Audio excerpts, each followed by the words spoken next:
os primeiros passos, né? Eu venho buscando inovações a cada dia. Depois que realizei o sarau e o arraiá, eu senti a necessidade de sempre fazer algo novo para os meus alunos. Então eu comecei a realizar trabalhos como é, atividades assim sobre o PET 1, né? A primeira coisa que eu fiz foi no plano de estudo tutorado, volume 1, pedia para a gente estar estudando uma artista da terra. Então, o que que eu fiz? Então, eu fiz uma entrevista com o artista da minha terra, Águas Vermelhas, que no caso é o meu pai, José Heraldo. Então, ele é um artista plástico muito conhecido aqui na região, né? E por ele também estar mais próximo, né? Fiz uma entrevista, fiz a biografia, tirei fotos de suas obras, né? Para serem apresentadas aos meus alunos. Após estudarmos a biografia dele, eu pedi aos alunos que escolhessem um quadro para que fizessem a reprodução da forma deles. Teve outra prática também das minhas aulas, que foi no PET volume 2, estava sugerindo aos alunos para assistir Cinderela. Colocou lá o site e tudo. Só que eu pensei em fazer diferente. Então eu resolvi fazer como se fosse uma pequena série. Eu até vesti de princesa, né? Vesti de princesa. E aí eu fiz uma série onde todos os dias eu postava um capítulo, né? Um capítulo da história Cinderela. É, e os alunos, eles se sentiram atraídos, porque eles ficavam curiosos para saber o que ia acontecer naquele outro dia. Então foi muito legal. E no final, eu postei o vídeo com o conto completo, né? Para quem aqueles alunos que talvez estivessem sem internet ou não tivesse visto, né, algum capítulo, aí eu postei todo o vídeo completo no final e fizemos interpretação oral, escrita, né? E eu bolei um dicionário digital também, pelo fato de que quando eu estava contando a história, tinha muitas palavras difíceis, né?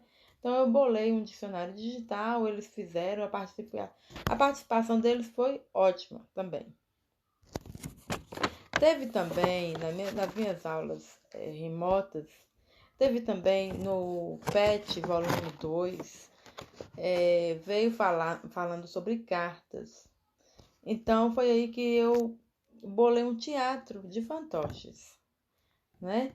Eu fiz o personagem Dorinha, e Dorinha era a menininha, e o personagem Guto, onde eles conversavam, dialogavam um com o outro, né? E aí eu expliquei toda a para que serve, qual é a utilidade de uma carta. Eu expliquei toda a matéria através de um teatro. E foi bastante interessante, né? Eles gostaram muito, né? Gostaram porque foi uma coisa que chama a atenção, né? As crianças adoram teatro. Então foi assim que eu ensinei aquele conteúdo, né? Carta, do volume 2 do PET. Teve também outra prática que eu criei também, que foram, acho na aula de história, do PET 3 agora, né? Do volume 3. Tá falando sobre antiguidade, sobre patrimônio histórico. Como eu tinha na minha casa, eu tenho, né, muitas coisas antigas, pelo fato do meu pai ter trabalhado no cartório durante 40 anos. Então eu decidi fazer tipo um museu. Eu peguei todas as antiguidades do meu pai e filmei, né? Tinha a carta de alforria dos escravos, a carta de alforria dos escravos, de um escravo chamado Pedro, e onde eu estou mostrando no vídeo para os alunos, falo quantos anos tem um livro que tem mais de 100 anos, né? Tem uma câmera fotográfica da época da Segunda Guerra Mundial, tem slides, então muita coisa antiga interessante, né? E eu fiz uma filmagem e pedi para os alunos que se eles tivessem algo antigo, né, em casa, que também filmasse ou mandasse a foto no grupo. Então foi uma aula muito interessante também. Também teve outra aula também de história sobre patrimônio histórico, onde, onde eu fiz um passeio pela cidade. Como eu tenho muitas fotografias antigas da cidade, e também tem o quadro do meu pai, que meu pai pintou há 60 anos atrás, né? Quando ele era bem novinho, ele pintou um quadro de Águas Vermelhas antiga. Então, a cidade ficou toda modificada. Então, eu aproveitei e eu coloquei a foto do quadro ou a foto antiga para comparar com o atual. Então, eu fui na praça, eu fui no rio, que hoje não é rio mais, né? Antigamente era rio, hoje não tem nem rio direito mais. E expliquei tudo, mostrei. Fui numa ponte também que tem aqui na cidade, que dá acesso a um bairro que antigamente o bairro nem existia, existia mais era matos. É, tinha um córrego também que deu origem ao nome da minha cidade, Águas Vermelhas, né? O córrego tinha águas vermelhas, eram águas ferruginosas. É, e aí eu aproveitei, levei meu pai lá onde que era o córrego, que hoje é o asfalto, né? E ele falou tudo, como que era, qual era o nome do córrego. Foi tipo uma entrevista, né? Ele é uma pessoa assim que sempre trabalhou no cartório, então ele sabe muitas coisas assim da cidade.